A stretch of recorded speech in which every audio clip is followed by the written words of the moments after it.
नमस्कार and welcome to all of you in Global Lookout. दोस्तों, recently आप लोग ने एक न्यूज़ सुनी होगी कि रशिया के जो प्रेसिडेंट है व्लादिमीर पुतिन, वो नहीं आ रहे हैं इंडिया में G20 की जो समिट होने वाली है 9 से 10 सितंबर को, उसे अटेंड करने के लिए। इस समिट के लिए आप लोग ने इस तरीके की भी न्यूज़ सुनी होगी कि काफ़ी ज़्यादा धूमधाम से इसको लेके जो तैयारियां है वो चल रही है। इंडिया ने एक कन्वेंशन सेंटर बनाया है इसको ऑर्गेनाइज करने के लिए, भारत मंडपम जिसका नाम है, जिस पे मैंने एक वीडियो भी बनाई थी। मैंने आप लोग को पूरा बताया था इस कन्वेंशन सेंटर के बारे में। तो इसको लेके काफ़ी ज़्यादा तैयारी जो है वो चल रही है। आप लोग ऐसा कह सकते हो पूरी दिल्ली को सजाया जा रहा है, एक तरीके से मेकओवर किया जा रहा है, ऐसा कहा जा सकता है। उसके अलावा अगर आप लोग देखो ना तो काफ़ी ज़्यादा अलग अलग तरीके की न्यूज़ आ रही है इसको लेके। जैसे कि अभी मैं एक न्यूज़ पढ़ा था जिसमें जो स्ट्रे डॉग्स हैं उनके बारे में बताया गया था कि उनको काफ़ी ज़्यादा टॉर्चर किया जा रहा है, उन पर काफ़ी ज़्यादा गलत बर्ताव किया जा रहा है। तो इस तरीके की बहुत सी न्यूज़ें आ रही थी। चंद्रयान 3 जो है उसका पोस्टर्स काफ़ी ज़्यादा लगाए गए हैं, जो कि एक सक्सेसफुल मिशन था और यही चीज़ इंडिया दिखाना चाहता है कि देखो हम लोग ने ये चीज़ हासिल की है। तो ये सब जो न्यूज़ है ये आप लोग कह सकते हो G20 की जो तैयारी है उससे रिलेटेड आ रही है। जैसे जैसे ये जो टाइम है 9 से 10 सितंबर का, ये पास आते जा रहा है, वैसे वैसे आप लोग कह सकते हो कि इसको लेके जो डिस्कशन है वो और भी ज़्यादा बढ़ती जा रही है।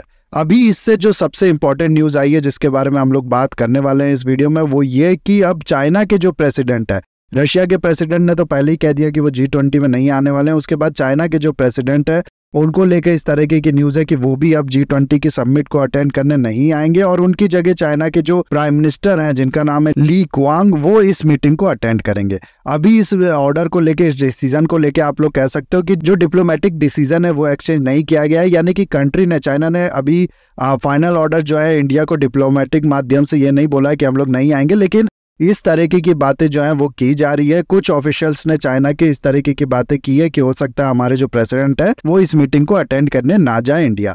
ना ये जो चीज़ है ना, ये देखो अगर आप लोग, तो इतनी इंपॉर्टेंट न्यूज़ है, इतनी ज़्यादा बड़ी न्यूज़ है, खासकर से इसलिए क्योंकि आप लोग को पता होगा कि अभी कुछ दिन पहले ही ब्रिक्स समिट जो है वो हुआ था साउथ अफ्रीका में, और जिसको अटेंड करने चाइना के जो प्रेसिडेंट है शी जिनपिंग वो गए थे और काफी ज्यादा आप लोग कह सकते हो इसमें पार्टिसिपेशन खुल के शी जिनपिंग ने दिखाया है। तो इससे ये तो हम लोग क्लियरली कह सकते हैं कि चाइना की कुछ इंटरनली मजबूरी नहीं थी जिसकी वजह से ये जो डिसीजन है ये लिया गया है। ये डिसीजन जो है डेलिबरेटली लिया गया है, यानी कि ऐसा नहीं है कि चाइना की इकोनॉमी की जो इस समय कंडीशन है, आप लोग को पता होगा कि चाइना की इकोनॉमी जो है वो बहुत ज्यादा अच्छी परफॉर्म नहीं कर रही है इस समय, या फिर बाकी कोई इंटरनल जो रीजन है चाइना के, उसकी वजह से ये डिसीजन जो है वो लिया गया है। क्योंकि अगर उन वजह से ये डिसीजन लिया जाता, उस वजह से शी जिनपिंग जो है वो मना करते G20 में जाने के लिए, तो फिर ब्रिक्स के समिट भी ये नहीं अटेंड करते, क्योंकि कुछ दिन पहले ही ये हुआ है। तो कहने का मतलब है ये जो डिसीजन है ये पूरे होशो आवाज में डेलिबरेटली खुद की मर्जी जो है वो चाइना के प्रेसिडेंट ने दिखाई है और इस समिट में आने से मना कर दिया। डायरेक्टली हालांकि मना नहीं किया, लेकिन इस तरीके की बातें जैसे कि मैंने आप लोग को बताया हो रही है।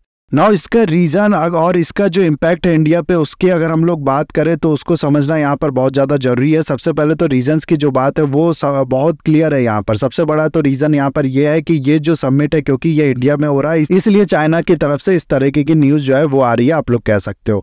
और आप लोग को मैं पहले यहाँ पर बता दूं कि आज से पहले कभी भी ऐसा नहीं हुआ है कि जो चाइना है उसने G20 की ये जो समिट है इसको अटेंड नहीं किया होगा। 2020 और 2021 में भी शी जिनपिंग जो है वो G20 की समिट को अटेंड करने के लिए किसी कंट्री में नहीं गए थे, लेकिन मैं आप लोग को बता दूं कि वर्चुअली इनने चाइना से ही इस समिट जो है उसको अटेंड किया था पैंडेमिक की वजह से। लेकिन कोई भी मीटिंग चाइना के जो प्रेसिडेंट है उनके द्वारा कंप्लीटली स्किप अभी तक नहीं किया गया, और ये पहली मीटिंग होगी, हो सकती है अभी भी, क्योंकि ये जो न्यूज़ है ये कंफर्म नहीं किया गया है। कोई ऑफिशियल आप लोग कह सकते हो जो मैसेज है, ऑफिशियल डिसीजन जो है वो अनाउंस नहीं किया गया, तो अभी भी कुछ नहीं कहा जा सकता है।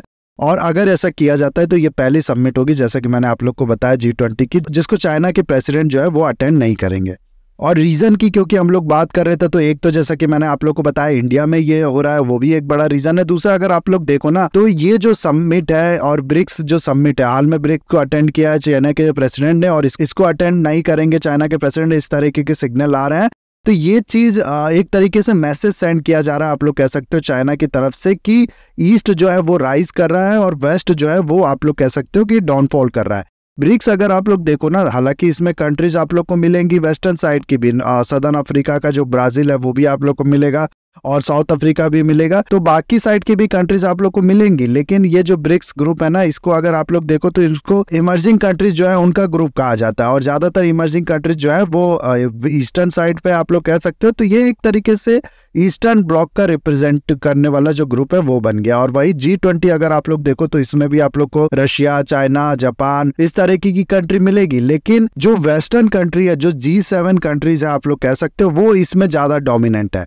तो एक तरीके से ये दिखाया जा रहा है चाइना द्वारा कि वेस्ट जो है उसका डाउनफॉल हो रहा है, और ये जो ईस्टर्न ग्रुप है इसका आप लोग कह सकते हो कि जो राइज है ये हो रहा है। और पोस्टर बॉय की अगर हम लोग बात करें दोनों साइड के लिए, तो वेस्टर्न ब्लॉक के लिए आप लोग को पता है कि यूएसए सबसे बड़ा पोस्टर बॉय है, उसकी इकोनॉमी सबसे बड़ी है, उसकी मिलिट्री सबसे बड़ी है। और वहीं अगर आप लोग देखो ना तो ईस्टर्न ब्लॉक जो है उसके लिए जो पोस्टर बॉय है वो मेरे को बताने की जरूरत नहीं है, आपके दिमाग में अभी तक इमेज बन गई होगी। चाइना एक पोस्टर बॉय है उसका, इसकी इकोनॉमी ईस्टर्न ब्लॉक में सबसे बड़ी है। तो चाइना ये शो कर रहा है कि देखो हमारा राइज हो रहा है, अब हम लोग ये जो वेस्टर्न कंट्रीज है इसको उतना ज्यादा सीरियस नहीं लेते हैं। इस तरीके की जो रीजन है वो भी हो सकता है, ऐसे कुछ आप लोग कह सकते हो कि जो एक्सपर्ट्स है उनका कहना है। उसके अलावा अगर आप लोग देखो ना तो रशिया के जो प्रेसिडेंट है पुतिन, उनके साथ सॉलिडेरिटी दिखाना probably one of the reason होगा जिसकी वजह से चाइना के जो प्रेसिडेंट है वो इसको अटेंड नहीं करेंगे। आप लोग को पता होगा, जैसा कि मैंने वीडियो की शुरुआत में भी बताया, कि पुतिन जो है वो भी इस समिट को अटेंड नहीं कर रहे हैं, जिसके अलग रीजन है। वेस्टर्न कंट्रीज काफी ज्यादा एग्रेसिव है, आप लोग कह सकते हो। रशिया पे सैंक्शन लगाया जा रहा है, इसको कंप्लीटली आइसोलेट करने की कोशिश की जा रही है। यहाँ तक कि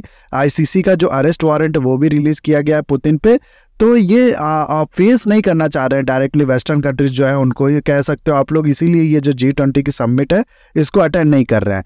तो इन्हीं के साथ सॉलिडेरिटी दिखाने के लिए कि हम भी जो रशिया है उसको सपोर्ट करते हैं, हम भी वेस्टर्न कंट्रीज का जो सैंक्शन है उसके अगेंस्ट में रशिया के ऊपर जो इन लोग ने लगा रखे, चाइना के जो प्रेसिडेंट है उनने ये जो मीटिंग है इसको अटेंड करने से मना किया है। तो इस तरीके के जो कुछ रीजन है वो दिए जा रहे हैं, लेकिन जो सबसे ज्यादा इंपॉर्टेंट रीजन है ना, जो इसके बारे में शुरुआत में ही मैंने थोड़ा सा आप लोग को बताया कि क्योंकि ये जो समिट है वो हो रहा है न्यू दिल्ली, इंडिया में, इसीलिए चाइना इस समिट को अटेंड नहीं करेगा पहली बार। और ऐसा करके आप लोग कह सकते हो कि इंडिया को एम्बेरसमेंट की जो फीलिंग है वो चाइना करवाना चाहता है कि इंडिया ने होस्टिंग ले तो ली कि हम लोग G20 होस्ट करेंगे, लेकिन ये अभी भी कैपेबल नहीं है इतनी बड़ी किसी समिट को होस्ट करने के लिए। आप लोग को मैं बता दूं कि शुरुआत से ही जब से G20 की प्रेसिडेंटशिप इंडिया ने ली है, जब से इसकी जो मीटिंग है वो करना शुरू किया है इंडिया ने अपने यहाँ, तभी से चाइना ने इसमें जो रोड़े हैं आप लोग कह सकते हो वो लगाना शुरू किया। चाइना ने ये भी कह दिया था एक बार, जिसके बारे में मैंने आप लोग को बताया भी था अपनी एक वीडियो में, कि ये जो वसुदेव कुटुंब का जो ये नारा है, जो G20 का मोटो बनाया है, इसको इस्तेमाल नहीं करना चाहिए, क्योंकि UN की लैंग्वेज में संस्कृत कहीं भी नहीं आती है।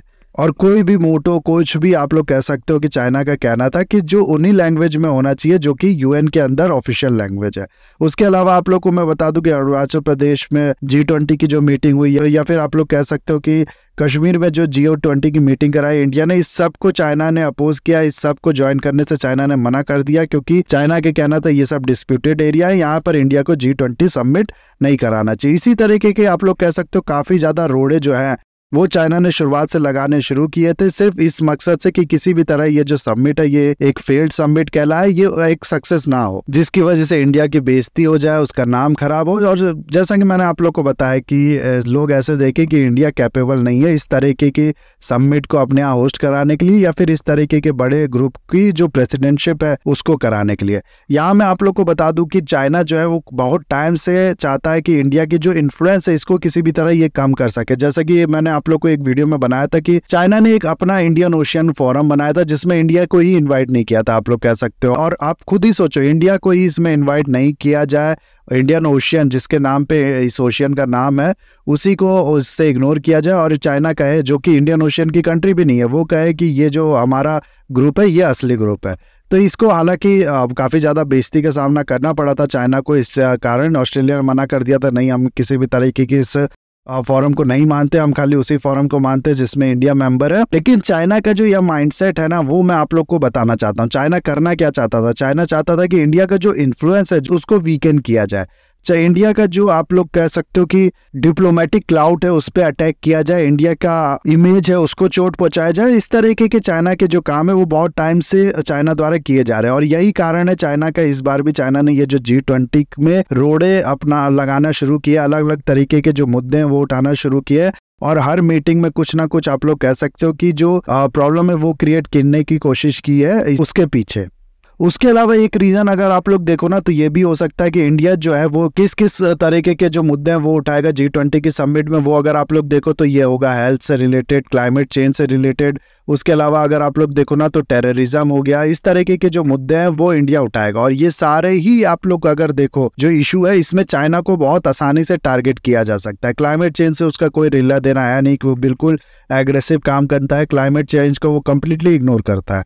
उसके अलावा टेररिज्म को वो सपोर्ट कर रहा है, पाकिस्तान को वो काफ़ी टाइम से सपोर्ट करता है। पाकिस्तान के जिस भी टेररिस्ट को इंडिया जो है वो डिक्लेयर करना चाहता है यूनाइटेड नेशन के अंदर एक टेररिस्ट, उसमें चाइना रोड़े लगा देता है। तो इस तरीके के बहुत से चीज़ें जो है ना उसमें डायरेक्टली चाइना को जो आप लोग कह सकते हो स्टेटमेंट है, एक कड़े स्टेटमेंट जो है वो फेस करना पड़ सकता है। इसी चीज़ को देखते हुए चाइना के जो प्रेसिडेंट है वो नहीं चाहते इस मीटिंग को अटेंड करना, और इस चीज़ से आप लोग कह सकते हो जो एम्बेरसमेंट हो सकती है चाइना की उसको कम करना चाहते हैं। उसके अलावा इंडिया और चाइना की जो राइवलरी है सिंपली उसको देखते हुए हो सकता है कि चाइना के जो प्रेसिडेंट है उनकी तरफ से ये जो डिसीजन है ये लिया जाए। इंडिया और चाइना के बीच में बॉर्डर क्लैश जो है उसको आप लोग को पता होगा 3 साल जो है वो हो चुके हैं। 3 साल पहले जो गलवान वैली है वहाँ पर दोनों कंट्रीज के जो ट्रूप्स थे वो लड़े थे, जिसमें काफ़ी जो सोल्जर्स है दोनों कंट्रीज के वो मारे भी गए थे। और ये जो इशू है ये अभी तक रिजॉल्व नहीं हुआ है। तो इसको देखते हुए भी चाइना के जो प्रेसिडेंट है उनके द्वारा ये जो डिसीजन है ये लिया जाए, ऐसा आप लोग कह सकते हो। उसके अलावा अगर आप लोग देखो ना तो जितने भी चाइना के ऑफिशियल्स अलग अलग मीटिंग करने के लिए इंडिया में आए हैं, इनको डायरेक्टली कहना उतना ठीक नहीं होगा, लेकिन उतना ज़्यादा गर्मजोशी से इंडिया में रिसीव नहीं किया जाता है। तो ये चीज़ अगर किसी कंट्री के प्रेसिडेंट के साथ हो, मान लो शी जिनपिंग जो है वो इंडिया आते हैं और इंडिया उतनी गर्मजोशी के साथ नहीं रिसीव करता है शी जिनपिंग को, तो इसके चलते जो कंट्री है उसकी भी आप लोग कह सकते हो थोड़ी बहुत जो डिसरिस्पेक्ट है वो होती है। हम लोग खुद ही देखते हैं मोदी जी कहीं जाते हैं और उनको काफ़ी अच्छे से रिसीव किया जाता है, तो हम लोग खुद प्राउड फील करते हैं। तो ये चीज़ भी, इस एम्बेरसमेंट को भी हो सकता है चाइना के जो प्रेसिडेंट है वो नहीं करवाना चाहते थे अपनी या फिर अपने कंट्री की, इसके वजह से ये डिसीजन उनकी तरफ से लिया जा रहा हो। और भी कई रीजन होंगे जिसकी वजह से शी जिनपिंग इसको अटेंड नहीं करना चाह रहे होंगे। जैसे कि एक आप लोग सामने सामने देख सकते हो कि चाइना की जो इस समय इकोनॉमी है उसका अब कहीं ना कहीं बहुत ज़्यादा बुरा हाल है, और वहीं इंडिया की जो इकोनॉमी है वो बहुत तेज़ी से राइज कर रही है। रिलेटिवली अगर आप लोग देखो ना तो पूरे वर्ल्ड के कंपैरिजन में इंडिया की इकोनॉमी अच्छी परफॉर्म कर रही है। उसके अलावा अगर आप लोग जानते होंगे कि हाल में कुछ दिन पहले चाइना ने एक मैप रिलीज किया था जिसमें आसपास की जो कंट्रीज है उनकी बहुत सी टेरिटरीज को आप लोग कह सकते हो कि अपने अंदर दिखाया कि ये हमारा पार्ट है। इंडिया के अरुणाचल प्रदेश को और अक्साई चीन को हो गया, या फिर रशिया के भी पार्ट्स को आप लोग कह सकते हो खुद का दिखाया। और यहाँ पर जो साउथ चाइना सी का एरिया है या फिर ये जो इंडोनेशिया के आसपास का एरिया है इसको भी चाइना ने अपने अंडर दिखाया। तो इसके बेसिस पे भी आप लोग कह सकते हो चाइना को क्रिटिसिज्म फेस करना पड़ सकता था ना। अब यहाँ पर 2-3 चीजें सामने आ रही है। सबसे पहले तो जैसा कि मैंने आप लोग को बताया कि ये जो इस तरीके की चीजें होती है ना कि कोई कंट्री कोई मीटिंग ऑर्गेनाइज करे और उसको सारी कंट्री ज्वाइन ना करे, तो इससे कहीं ना कहीं जो एम्बेरसमेंट होती है वो होती है कंट्री के। रशिया के प्रेसिडेंट भी नहीं ज्वाइन करेंगे, चाइना के भी नहीं ज्वाइन करेंगे, तो थोड़ा बहुत जो एम्बेरसमेंट है इससे इंडिया को फेस करना पड़ सकता है। इंडिया के हालांकि ये कहना है कि जब से ये जो G20 है 2008 के बाद से इसको एस्टेब्लिश किया गया था, उसके बाद से अगर आप लोग शुरुआत के कुछ मीटिंग्स देख लो ना, उसको छोड़ के एक भी मीटिंग ऐसी नहीं हुई है जिसमें सारे कंट्रीज के जो हेड ऑफ स्टेट्स है या फिर हेड ऑफ गवर्नमेंट है उनने इस समिट को ज्वाइन किया हो। कभी ना कभी कोई ना कोई अपसेंट जो है वो रहता है। उसके अलावा ये भी कहा जा रहा है कि 2021 का जो G20 था जो कि इटली में हुआ था उसमें तो 6 कंट्री के हेड ऑफ स्टेट या फिर हेड ऑफ गवर्नमेंट जो थे वो एब्सेंट थे। तो ऐसे पहले भी बहुत से इंसिडेंट हो चुके हैं। तो ऐसा नहीं है कि कुछ कंट्रीज के जो लीडर है वो नहीं ज्वाइन करेंगे तो एम्बेरसमेंट होगी इंडिया की, या फिर इस तरीके की कोई चीज जो है वो इंडिया के ऊपर प्रेशर नहीं क्रिएट कर रही है। उल्टा कहा यह जा रहा है कि इंडिया ने जो एजेंडास बना रखे हैं, जैसे कि इंडिया चाहता है कि G20 को G21 बनाया जाए, एक मेंबर जो अफ्रीकन यूनियन है उसको इसमें ऐड किया जाए, और इसके अलावा ग्लोबल साउथ की जो बात है वो इंडिया करना चाहता है। तो इस तरीके के जो इश्यूज है वो इंडिया रेज करके इस G20 को G200 पूरा बना चुका है, यानी कि सारे कंट्रीज जो हैं वर्ल्ड में उनके लिए इस मीटिंग को इम्पोर्टेंट बना चुका है। और ये जो समिट है ऐसा नहीं है कि चाइना के अटेंड ना करने से कोई इसकी वैल्यू जो है वो कम होगी। उल्टा ये कहा जा रहा है कि चाइना ने अभी तक जो काम किया ना, चाइना की सालों की जो डेवलपमेंट है वो अगर आप लोग देखो तो इसने अपनी मिलिट्री को आप लोग कह सकते हो पूरी तरीके से रीऑर्गेनाइज्ड किया है, मॉडर्नाइज कर दिया है। इसने अपनी इकोनॉमी को बहुत ज़्यादा एग्रेसिवली ग्रो किया है। लेकिन एक कमी जो चाइना की हमेशा से रह गई है, जिसका खामियाजा इसको आज के टाइम में फेस करना पड़ रहा है, वो है इसकी डिप्लोमेटिक क्लाउड, यानी कि चाइना ने अपनी जो डिप्लोमेसी है उस पर बहुत ज्यादा फोकस नहीं दिया। इसने दूसरे कंट्रीज के साथ अच्छे रिलेशन जो है उसे बिल्ड करना इंपॉर्टेंट नहीं समझा है, और इसी का खामियाजा आज के टाइम में चाइना को फेस करना पड़ रहा है। और ये जो चाइना का डिसीजन है कि हम लोग G20 जैसे समिट को ज्वाइन नहीं करेंगे, ये भी एक तरीके से यही कर रहा है चाइना। अपना जो आप लोग कह सकते हो कि डिप्लोमेटिक जो इसकी पावर है उसको और भी ज़्यादा वीक करता जा रहा है। तो कहा यह जा रहा है कि इसका नुकसान उल्टा चाइना को होगा। और यहाँ मैं आपसे पूछना चाहूँगा कि आपको क्या लगता है कि ये मीटिंग ना अटेंड करके ये चाइना अपना नुकसान करेगा, या फिर G20 जो है उसको आप लोग कह सकते हो उसकी इंपॉर्टेंस में थोड़ी बहुत कमी देखने को मिलेगी? इसका जवाब दीजिएगा मेरे को कमेंट में। बाकी इस वीडियो को मैं करता हूँ यहाँ पर खत्म। आई होप वीडियो आपको अच्छा लगा होगा। इसे लाइक, कमेंट, शेयर, सब्सक्राइब जरूर कीजिएगा। That's all, have a nice day, take care.